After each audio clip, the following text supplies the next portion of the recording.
नमस्कार दोस्तों, स्वागत है आपका रिपोर्टर के महेंद्र सिंह शो में।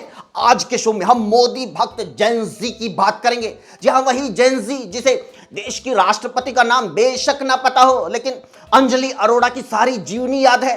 वही जेन-ज़ी जो क्लासरूम से ज्यादा साथ लगते पार्क में पाया जाता है रील बनाते हुए। वही जेन-ज़ी जिसे घर वाले अगर दुकान से दूध लेने भेज दे तो दूध से पहले यूट्यूब पे ब्लॉग आ जाता है, हेलो गाइस देखो दुकान से दूध कैसे खरीदें। वही जेन-ज़ी आजकल स्टूडियो में, न्यूज स्टूडियो में पाए जाते हैं जो free education, quality education, better infrastructure, qualified and trained faculty, research and innovation, more education budget की बजाय अंजना ओम कश्यप के स्टूडियो में बैठकर तेल के रेट बढ़ाने की मांग करते हैं। महंगाई कम करने की मांग करने की बजाय मोदी जी से महंगाई बढ़ाने की मांग करते हैं कि सिर्फ गैस और तेल क्यों, हर चीज के रेट बढ़ाओ, income tax, toll tax, road tax, development tax, enhancement tax, सब कुछ बढ़ाओ, हमारे माँ बाप को रोड पे ले आओ, ऐसी हालत बना दो अगले सेमेस्टर की फीस मेरे बाप को किडनी बेच के देनी पड़े। सच्ची अंजना के इस शो में जिस तरह जेन-ज़ी बोल रहे थे, उनकी बातों का लगभग यही मतलब निकल रहा था। ये लोग बढ़ती महंगाई पर सरकार से सवाल पूछने की बजाय विपक्ष को कोस रहे थे। जो अभी ऑपोजिशन है, मैं उनसे पूछना चाह रहा हूँ कि पेट्रोल के ऊपर इतनी बहसबाजी कर रहे हैं, क्या उन्होंने देश को आत्मनिर्भर बनाने के लिए कोई रोड मैप दिया आज तक? हाँ भाई विपक्ष वालों बताओ, तुम लोगों ने पेट्रोल डीजल के मामले में देश को आत्मनिर्भर बनाने के लिए कुछ क्यों नहीं किया? इसके लिए कुछ तो करते। पेट्रोल में गन्ने का जूस मिला सकते थे, नाली से गैस बना सकते थे, लोगों को बाइक गाड़ी छोड़कर साइकिल पर चलने के लिए बोल सकते थे, अरे रेट बढ़ाकर तेल बचा सकते थे, लेकिन तुम लोगों ने कुछ नहीं किया। अगर तुम लोगों की जगह मोदी जी विपक्ष में होते तो अब तक हर घर में तेल के कुएं खुदवा देते। मेरा क्वेश्चन है कि जब 2010 और 2014 में भी कांग्रेस के रूल थे, मनमोहन सिंह प्राइम मिनिस्टर थे, तब भी प्राइसेस बढ़े गए थे, तो ये ब्लेम करना कि बीजेपी के आने के बाद अभी प्राइसेस बढ़ रहे हैं, उस टाइम भी बढ़े गए थे। हाँ देखो, कांग्रेस सरकार के टाइम भी तो रेट बढ़े थे, तो अब ये ब्लेम क्यों कर रहे हो कि मोदी सरकार के टाइम ही रेट बढ़ रहे हैं?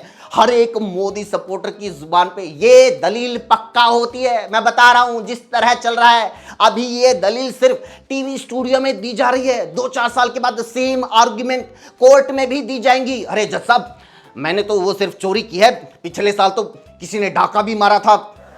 अरे सर, मैंने तो सिर्फ डाका मारा है, वो उधर मेन रोड पे तो मर्डर भी हुआ है। अरे सर, मैंने तो सिर्फ मर्डर किया है, लोगों ने तो मोदी को वोट किया है। ऑर्डर ऑर्डर ऑर्डर, अदालत के संज्ञान में दूसरों के गुनाह लाने के लिए तुम्हें बाइज्जत बरी किया जाता है। जाओ जाके बीजेपी ज्वाइन करो। मैम, विपक्ष से सवाल है। इनका भी विपक्ष से सवाल है, करो, विपक्ष से सवाल करो, सारे सवाल विपक्ष से करो, क्योंकि सवाल पूछने के लिए तो विपक्ष ही होता है। सरकार तो अंताक्षरी खेलने के लिए बनाई है। सरकार के साथ तो हम पोशंपा लूडो खेलेंगे, सांप सीढ़ी खेलेंगे, सरकार के साथ तो हम डेट पे जाएंगे, वैलेंटाइंस डे मनाएंगे, सरकार के नाम का तो इस बार करवा चौथ भी रखेंगे। विपक्ष वाले भी मन ही मन सोच रहे होंगे कि अगर देश का भविष्य ये है तो 2047 तक मोदी को ही रहना चाहिए।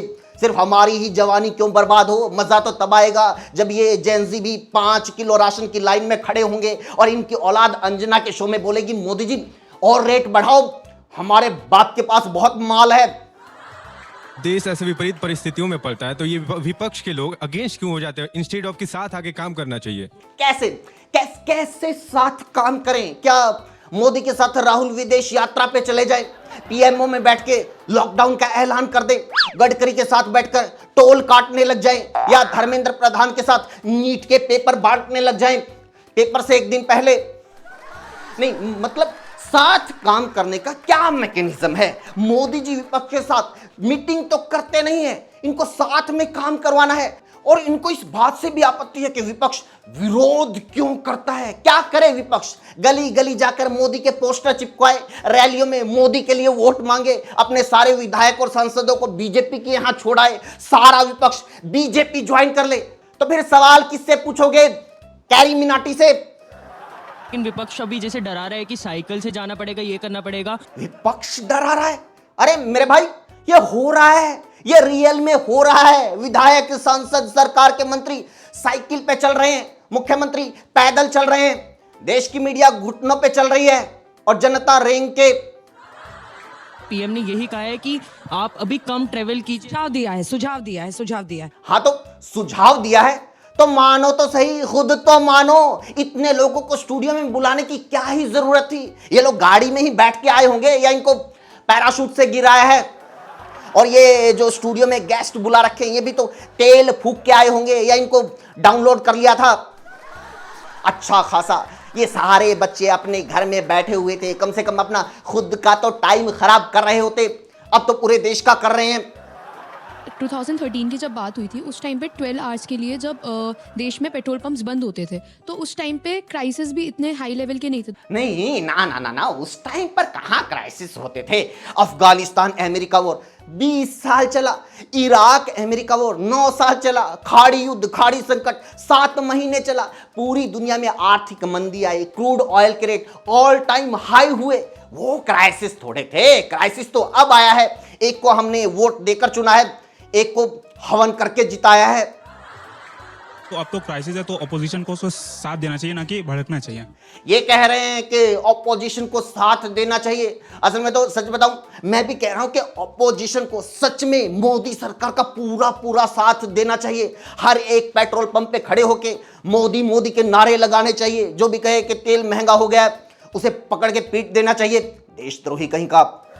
सड़कों पे उतर के डिमांड करनी चाहिए कि मोदी जी और रेट बढ़ाओ। पूरे देश में सिग्नेचर कैंपेन चलाना चाहिए, कैंडल मार्च निकालने चाहिए। राहुल गांधी को तब तक आमरण अनशन करना चाहिए जब तक तेल 500 रुपए और सिलेंडर 5000 का ना हो जाए। तो मैं तो फेवर में बोल रही हूँ, क्योंकि मुझे लगता है कि एक फैमिली की बॉन्डिंग जैसे होती है, तो अगर फादर या ब्रेड विनर करना चाहता है तो वो कुछ बातें फैमिली से बोलता है कि बच्चों ये करो ये करो। हाँ जी, हाँ हाँ हाँ, बिल्कुल बिल्कुल, ये फैमिली की बॉन्डिंग है। प्रधानमंत्री फादर की तरह है। एक तो ये समझ में नहीं आता कि लोगों को आजकल बाप बदलने का क्या शौक चढ़ा हुआ है। और आपने कौन सा ऐसा फादर देखा है जो अपने बच्चों को धर्म के नाम पर आपस में ही लड़वाता हो? कौन सा ऐसा फादर देखा है जो बच्चों को घर में बंद करके खुद विदेश यात्रा पे अल हबीबी करने पहुंच जाता हो? कौन सा फादर है जो 50-60 रुपए की चीज अपने ही बच्चों को 100 रुपए में बेचता हो? जी हाँ, ये पेट्रोल डीजल, इसकी खरीद, ट्रांसपोर्ट, रिफाइनरी, कमीशन, मुनाफा, सब कुछ मिला के टोटल कॉस्ट मुश्किल से 50-60 रुपए बनती है। बाकी 40-50 रुपए ये सो कॉल्ड फादर आपसे टैक्स ले रहे हैं और फिर भी रोना रोया जा रहा है कि सरकार घाटे में रह के तेल बेच रही है। अबे अगर ये घाटा है तो फिर मुनाफा किसे बोलते हैं? तब मोदी जी ने जब 7 अपीलें की, उसमें से एक अपील थी कि हमें विदेश जाना कम करना चाहिए।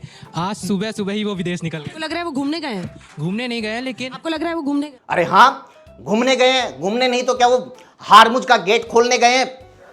काम से तो वो लोग भी जाते ही हैं जिन लोगों को मोदी जी तेल बचाने की अपील करके गए हैं, या वो लोग ऐसे ही फालतू में घूमते रहते हैं। अरे भाई साहब, घर पे बैठ के क्या करेंगे, चलिए बाहर 50 डिग्री की धूप सेकते हैं, विटामिन डी मिलेगी, विटामिन डी से हड्डियां मजबूत होती हैं। मीडिया वालों को भी लेनी चाहिए, क्या पता रीढ़ की हड्डी कुछ मजबूत हो जाए।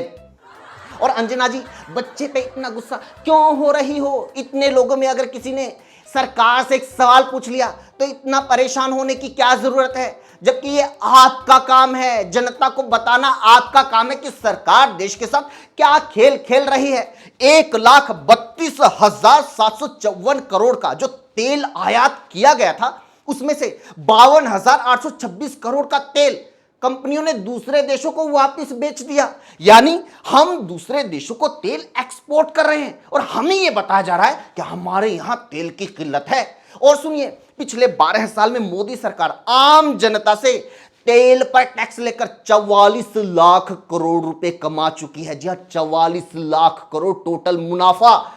आज अगर इंटरनेशनल मार्केट में थोड़े रेट बढ़ गए तो उस टैक्स से भरपाई करो ना। वो पैसे क्या अंबानी की शादी में गुड़चड़ी पे उड़ाने के लिए इकट्ठे किए थे?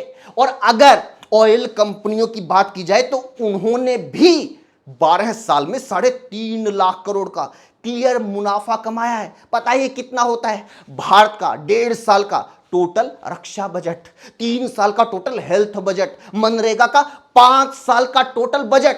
अरे सरकार और कंपनियां कुल मिलाकर लगभग जनता से 50 लाख करोड़ रुपए सिर्फ और सिर्फ महंगा तेल बेचकर कमा चुकी हैं और आज भी कमा रही हैं। और मीडिया वाले धुरंधर मूवी को रियलिटी समझने वाली भोली भाली जेनजी से कहलवा रही है कि अरे सरकार की तो मजबूरी है, कंपनियां घाटे में हैं, संकट का दौर है, ये तो मजबूरी है, सवाल मत पूछो, विरोध मत करो। कसम से भाई साहब, ऐसी मीडिया वाले अंग्रेजों के टाइम होते तो आज भी इस देश के लोग अंग्रेजों के यहां कच्चे धो रहे होते, घर घर में नारे लग रहे होते, माउंटबेटन है तो मुमकिन है।